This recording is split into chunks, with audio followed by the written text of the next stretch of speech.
शासनपति श्रमण भगवान महावीर स्वामी के चरणों में भावपूर्वक वंदन। असीम असीम उपकारी राष्ट्र संत परम गुरुदेव श्री के चरणों में भावपूर्वक वंदन। एक बार एक चूहा अपने बिल से बाहर निकलकर अपने दोस्तों के साथ खेलने के लिए, अपने चूहे दोस्तों के साथ खेलने के लिए बाहर गया था। वो बाहर था तब थोड़ी ही देर में उसने एक बड़ी सी बिल्ली की आकृति को अपनी तरफ आते हुए देखा। एक बड़ी सी बिल्ली की परछाई उस चूहे के ऊपर पड़ रही थी और जैसे ही उस परछाई को उस चूहे ने देखा, क्या हुआ होगा? उस चूहे के अंदर एक भय आ गया। जैसे जैसे वो परछाई उस चूहे की तरफ आ रही थी, वह डर के मारे पीछे पीछे जा रहा था, उससे दूर जाने का प्रयत्न कर रहा था। एक टाइम ऐसा आया जब वो दीवार से एकदम पास में हो गया और दीवार के पास एकदम बैठ गया। उसने देखा कि वह परछाई उसके ऊपर ही आने वाली है और तभी उसने आंखें बंद कर दी।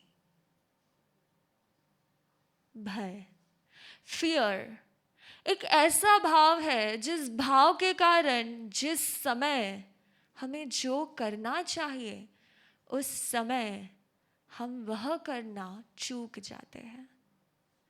भय यानी फियर। शायद अगर उस समय चूहे के अंदर में भय न होता तो वह आंख बंद नहीं करता। क्या उसके आंख बंद कर देने से बिल्ली उसे खाना रोक देगी? क्या उसके आंख बंद कर देने से बिल्ली उसके ऊपर नहीं आएगी? नहीं। फियर उसके अंदर की विवेक भाव को चूक देता। यदि उस समय पे उसके अंदर वो भय ना होता तो उस समय उसे किस दिशा में भागना चाहिए वह उसे पता चल जाता। हमारे साथ भी कुछ ऐसा ही होता है। एवरी मोमेंट हमारे दिन में हमने बहुत सी बार एक्सपीरियंस किया है कि भय और फियर हमारे लिए बहुत बड़ी समस्या बन जाती है। और हमने कई लोगों को सुना है गुरुदेव के पास आकर कहते हैं कि गुरुदेव, बहुत सी बार ऐसा होता है, कोई कारण नहीं होता, फिर भी बहुत भय लगता है, हमें क्या करना चाहिए? किसी भी प्रॉब्लम के सल्यूशन तक पहुंचने के लिए, किसी भी रोग के हीलिंग को करने के लिए हमें उस रोग को, उस प्रॉब्लम को समझना ज़रूरी होता है। और इसीलिए सुपर साइकोलॉजिस्ट भगवान महावीर ने अपने आगमों में एक जबरदस्त सीक्रेट बताया है। भगवान ने कहा है, भय वह पाप है।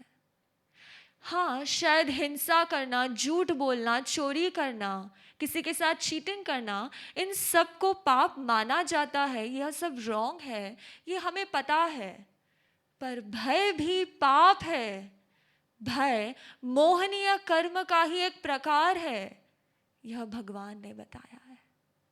और इस पाप से बचने के लिए इस पाप को समझना जरूरी है। श्री ठाणांग सूत्र में भगवान ने कहा है, 7 प्रकार के स्थान जहां से भय उत्पन्न होते हैं, वैसे भगवान ने उस ठाणांग सूत्र में बताए हैं। फर्स्ट, इहलोक भय, यानी कि इस लोक के जिस जाति में आप हो उसी जाति के प्राणियों से भय पाना। किसी मनुष्य का मनुष्य से भय पाना, किसी तिर्यंश का तिर्यंश से भय पाना, किसी सामान्य देव का अपने से ज्यादा रुद्धिवान देव से भय पाना, उसे इहलोक भय कहा जाता है। यदि आप रास्ते से जा रहे हो और अगर कोई एक व्यक्ति से टकरा जाओ तो सबसे पहला आप क्या करोगे? सबसे पहले आप उस व्यक्ति की साइज, बॉडी और हाइट चेक करोगे।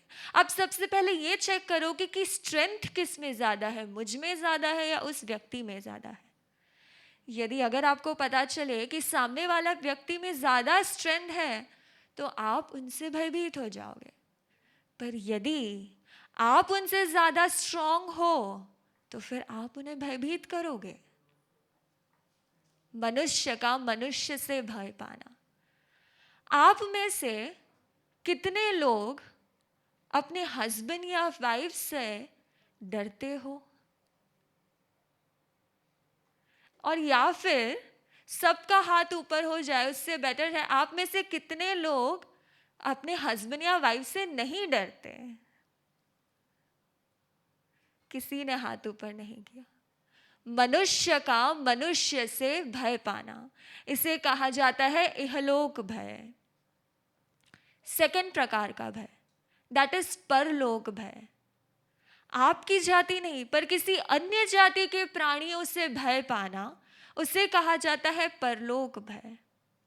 हम बहुत सारे लोगों को देखते हैं कि एक छोटा सा कॉकरोच आ जाता है ना, तो अपने स्थान से किसी और स्थान पर दौड़ के चले जाते हैं। आप में से कितने लोग छिपकली से डरते हो? शायद कई लोग छिपकली से डरते हैं तो कई लोग एक कुत्ते से डरते हैं, कई लोग चूहों से डरते हैं तो कई लोग भूत से डरते हैं। किसी एक जाति के प्राणियों का किसी अन्य जाति के प्राणियों से भय पाना, उसे कहा जाता है परलोक भय। किसी तिर्यंश का मनुष्य से भय पाना। याद रखना, इस विश्व में जितने भी जीव हैं, हर एक जीव के अंदर भय का साम्राज्य होता है। हर एक जीव के अंदर कहीं ना कहीं भय होता है, फिर चाहे कहीं अपने ही जाति के प्राणी से हो तो उसे इहलोक भय कहा जाता है, और किसी अन्य जाति के प्राणी से हो तो उसे परलोक भय कहा जाता है। थर्ड भय, आदान भय। जीनल दीदी, यदि आपको पूछा जाए कि आपके घर पे आप नए नए मैट्रेसेस लेके आए हो और वो मैट्रेसेस थोड़े ही दिनों में आप देखो कि आप 6 लेके आए थे पर उसमें से अभी 5 ही है, बहुत ही कीमती थे, उसमें से एक गायब हो गया है, अब क्या होगा?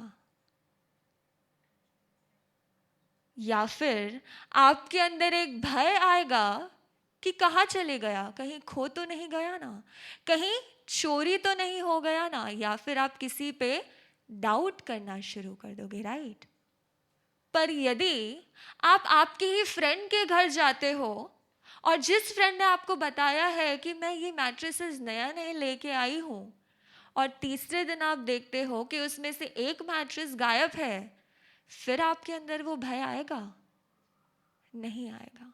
तब आपको कुछ होगा? नहीं होगा। यदि आपके निश्रा में आपके पास रही हुई चीज खो जाए तो भय लगता है, पर किसी और की चीज खो जाए तो भय नहीं लगता। याद रखना, ये भय सिर्फ वस्तु के साथ नहीं पर उतना ही व्यक्ति के साथ भी लगता है।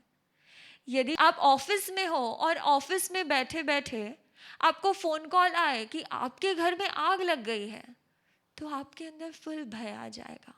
आप शायद ऑफिस से निकलकर घर की तरफ जाने का शुरू कर दोगे, पर जैसे ही आपको पता चले कि आपके कलीग के घर पे आग लगी है, तो क्या उतना ही भय रहेगा? नहीं रहेगा। पर सेकेंड मोमेंट आपको फोन आए कि जिस कलीग के घर पर आग लगी है, उस कलीग के घर पर आपका बेटा गया था किसी काम से, फिर क्या होगा? भय उस चीज का नहीं होगा कि वह घर जल रहा है, पर भय उस चीज का होगा कि आपके बेटे को कुछ हो ना जाए। यानी कि बहुत ही क्रिस्टल और क्लियर है, जिस चीज के लिए, जिस वस्तु के लिए, जिस व्यक्ति के लिए हमारे अंदर में एक ममत्व होता है, उस वस्तु और इस व्यक्ति के छूट जाने का, रूठ जाने का या फिर टूट जाने का भय होना, उसे आदान भय कहा जाता है। थर्ड टाइप ऑफ भय इज आदान भय, यानी आपके निश्रा में रही हुई व्यक्ति या वस्तु का छूट जाने का और खो जाने का, चोरी हो जाने का भय, दैट इज आदान भय। पहला भय था इहलोक भय, एक ही जाति के प्राणियों का उनकी ही जाति के प्राणियों से भय हो पाना।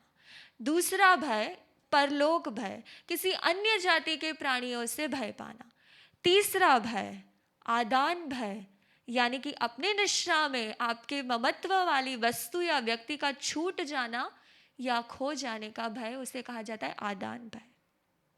चौथा भय अकस्मात भय, यानी एक्सीडेंटल भय, अचानक से आ जाने वाला भय। एक्सेल वर्ल्ड में जाना तो सभी को पसंद है, बट एक्सेल वर्ल्ड के राइड में जब आप बैठते हो तब बहुत सी बार आपको भय आता है कि यदि अगर ये राइड टूट गई और मैं गिर गया तो, मुझे लग गया तो। बहुत सी बार हमें रास्ते में चलते हुए भय लगता है कि कोई व्हीकल आके अगर मुझे ठोक जाए या मुझसे भिड़ जाए तो फिर। बहुत सी बार हमें किसी रोग का भय होता है या फिर रेस में दौड़ते दौड़ते कभी गिर जाने का भय होता है। एक्सीडेंटल भय, यानी कि अपने देह को कुछ हो ना जाए, अचानक से आपके देह कोई हानि ना हो जाए, मुझे कुछ लग ना जाए, उसे कहा जाता है अकस्मात भय, एक्सीडेंटल भय।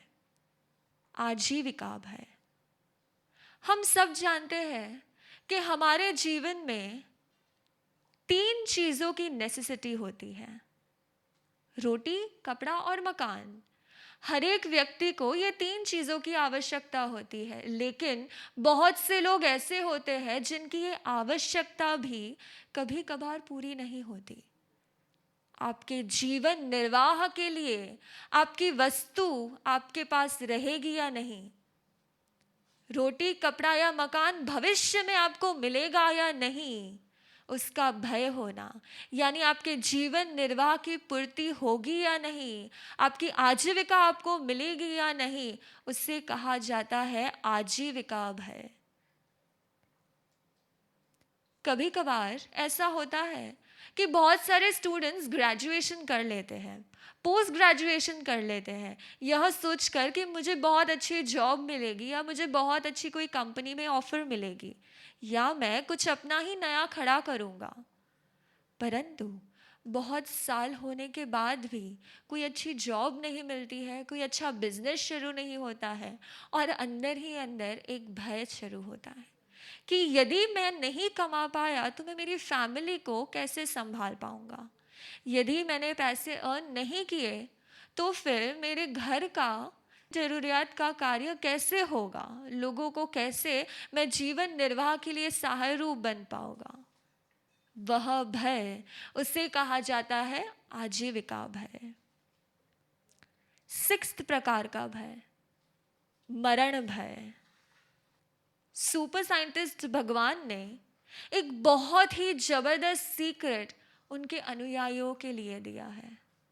श्रावक, श्राविका और साधु साध्वीजियों के लिए भगवान ने एक सूत्र आगम में दिया है, सव्वे जीवावि इच्छन्ति जीवियुम न मरिज्युम, यानी कि इस जगत में जितने भी जीव है, फिर वो चाहे एक छोटी से छोटी चींटी हो या फिर कोई देवता के देव हो, सभी जीव अपने मरण से डरते हैं, हर एक जीव अपने मृत्यु से भय पाते हैं। अगर कोई नरक गति के नारकी को भी पूछ लेना कि एक तरफ आपको नरक गति की वेदना सहन करनी है और दूसरी तरफ आपके पास ऑप्शन है कि आप मृत्यु पा जाओ, नरक गति के नारकी भी कभी मृत्यु पाना पसंद नहीं करेंगे, क्योंकि सबसे बड़ा भय अगर कोई जीव के अंदर होता है तो वह होता है मरण का भय। बचपन में आई एम श्योर हम सब ने एक फूड चेन स्टडी की थी, जिसके अंदर बताया जाता था कि एक ग्रास को एक ग्रास हॉपर खाता है, एक ग्रास हॉपर को एक स्नेक खाता है, एक स्नेक को एक ईगल खा जाता है और एक ईगल को एक मनुष्य हंट करके मार देता है। हम सब ने यह फूड चेन स्टडी की है। इस फूड चेन में यदि हम हर एक जीव को ऑब्जर्व करें तो हर एक जीव के अंदर अगर उत्कृष्ट लेवल का भय हो तो वो भय होता है मरण का भय, यानी मृत्यु का भय। और इस भय के लिए, इस भय को दूर करने के लिए जीव हर एक प्रकार का प्रयत्न करता है। सेवेंथ भय यानी कि लास्ट भय, जो कल ही हमने स्टडी किया, जिसके बारे में थोड़ा कल ही हमने समझा है, जिसे कहा जाता है अपयश भय। आपको 2 मिनट्स के लिए आपकी आईज क्लोज करना है और सोचना है कि बचपन से लेकर आज तक आपने जितने भी कार्य किए हैं उसमें से कितने कार्य आपने यह सोचकर किए हैं कि लोग मेरे बारे में क्या सोचेंगे। आपने शायद स्टडी किया है तो ये सोचकर कि मुझे अच्छे मार्क्स नहीं आए तो मैं लोगों को क्या बोलूँगा। आपने शायद अच्छा ड्रेस परचेज किया है ये सोचकर कि ये ड्रेस देखकर लोगों को मैं अच्छी लगूंगी। आपकी वाइफ या आपके हस्बैंड जब भी आप उन्हें इंट्रोड्यूस करते हो तब भी आपके माइंड में एक विकल्प होता है, लोगों को कैसा लगेगा। Open your eyes. अगर हम ऑब्जर्व करें हमारे हर एक दिन में ऑलमोस्ट 80% डिसीजंस जो हम देते हैं वो 80% डिसीजंस हमारे इसी वृत्ति के आधार पर देते हैं कि लोग क्या कहेंगे। और इसीलिए गुरुदेव हमेशा एक सिद्धांत कहते हैं, सबसे बड़ा रोग क्या कहेंगे लोग। 7th भय है अपयश का भय, यानी कहीं लोग मेरे बारे में कुछ गलत ना कहें, कहीं मेरा नाम खराब ना हो जाए, कहीं कोई मेरे लिए कुछ भी बोल ना दे। बहुत सी बार ऐसा होता है कि आपके बच्चे बोर्ड्स के एग्ज़ाम देके आते हैं और आपके पास आकर जब कहते हैं कि आज का मेरा पेपर अच्छा नहीं गया तो सबसे पहला थॉट अगर पेरेंट्स के माइंड में आता है तो ये आता है कि उसे समझा नहीं होगा इसीलिए अच्छा नहीं गया होगा। नहीं, सबसे पहला भय यह आता है कि यदि उसके अच्छे मार्क्स नहीं आए तो फिर मैं समाज में मुंह दिखाने लायक ही नहीं रहूँगा, तो फिर लोग मुझे मार्क्स पूछेंगे तो मैं उन्हें क्या जवाब दूंगा। अपयश का भय। हमें हमेशा अपना नेम और फेम पसंद है और जब भी हमारे नेम या फेम पर कोई आँच आती है ना तो हमें अपयश का भय व्याप्त होता है। फर्स्ट भय है इहलोक भय, यानी कि आपकी ही जाति के प्राणियों से भय पाना। सेकंड भय था परलोक भय, यानी किसी अन्य जाति के प्राणियों से भय पाना। थर्ड भय आदान भय, यानी आपके ममत्व में रही हुई, आपकी निश्रा में रही हुई वस्तु या व्यक्ति का छूट जाना, टूट जाना या फिर चोरी हो जाने का भय। फोर्थ भय अकस्मात भय, यानी कि एक्सीडेंटल भय, अचानक से लगने वाला भय। फिफ्थ भय इज आजीविका भय, आपकी दिन जरूरियात की यानी आपके जीवन निर्वाह की द्रव्यों आपको मिलेंगे या नहीं उसका भय होना, उसे कहा जाता है आजीविका भय।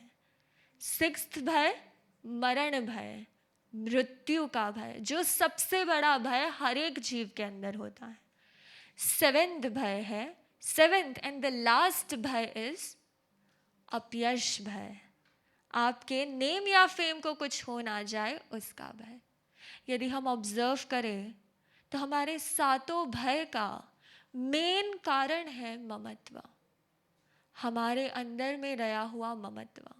फिर वह ममत्व वस्तु का भी हो सकता है या किसी व्यक्ति का भी हो सकता है, वह ममत्व हमारे शरीर का भी हो सकता है या फिर वह ममत्व हमारे जीवन का भी हो सकता है।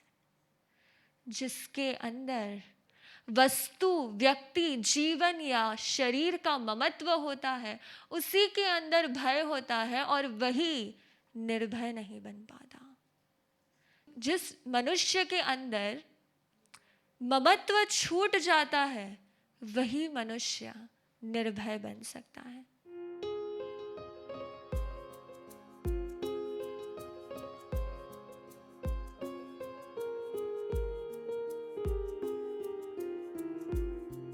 राष्ट्र संत परम गुरुदेव श्री के चरणों में भावपूर्वक वंदन। It was a dark night, and many rats were seen playing amongst themselves. But as soon as they see the shadow of a cat coming near to them, they immediately start running. As they see the cat nearing towards them, they immediately move behind towards the wall. As they see the cat pouncing on them, the rat immediately closed its eyes. But will closing its eyes or going towards the wall solve the problem of the rat? Will it save him? No. In the same way, we too have some or the other fear. Maybe the fear of failures, maybe the fear of accidents, maybe the fear of losing something. Paramatma Mahavir has said that fear is one type of sin. Cheating, stealing, or committing violence are the sins which are easily seen by us or which are easily committed by us. But Paramatma has said that even fear is a type of sin. That means the number of times you are frightened or the number of times you are in fear, that means the number of times you are committing a sin. Paramatma has said to stay away from fear. We all know that fear is a result of attachment and affection. The major reason for fear is attachment and affection. Affection may be towards your body. Affection may be towards your life. Affection may be towards somebody or attachment towards something. Fear is a result of attachment. Unless we know the problem, there is no solution to it. There are basically 7 types of fear. The first being the ihalok bhai, which means fear of the same beings. Human beings being scared of human beings. Animals being scared of animals. Even the celestial beings being scared of the celestial beings. The second is the parlok bhai, which means one category of any being being scared of the other category of the human being. Many a times, human beings or even us are scared of cockroaches, lizards. Human beings are also scared of the celestial beings. This is the second type, which is called as the Parlok Bhai. The third, which is the Adan Bhai. Most of us know and we all have realized, as I told earlier, fear is the result of affection and attachment. We all are attached to things we possess, to our body and to our lives. Losing something to what we have attached is what is Adan Bhai. A very simple example and a very common example, which even Gurudev says many a times, is when there is fire at somebody else's house and you are not even scared. But when you realize that your own house is at fire, you are immediately scared and you start running helter-skelter. This is what is Adan Bhai. The third is the Akasmat Bhai, which means the fear of accidents.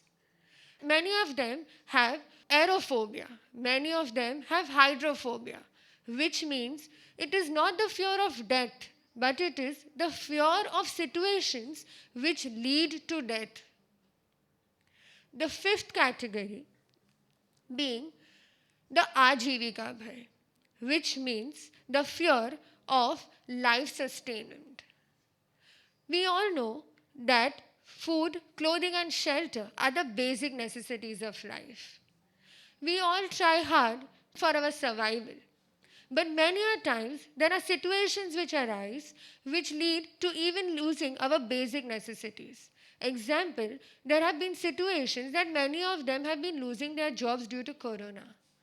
So, this is the fear which leads even to losing out our basic necessities of life. The last being the apyash bhai. That means we all know that there is always a fear that what will people think about me? What will happen if I don't score well in my exams? The fear is not about that I have scored less in my exams. The fear is not about me not able to understand the concepts, but the fear is what will people think about me if I score less in my exams? This is what is apyash bhai. Now, we all have studied all the different types of bhai, all the different types of fear. One day, we all become fearless, move on to the path of fearlessness like Bhagwan Mahavir did.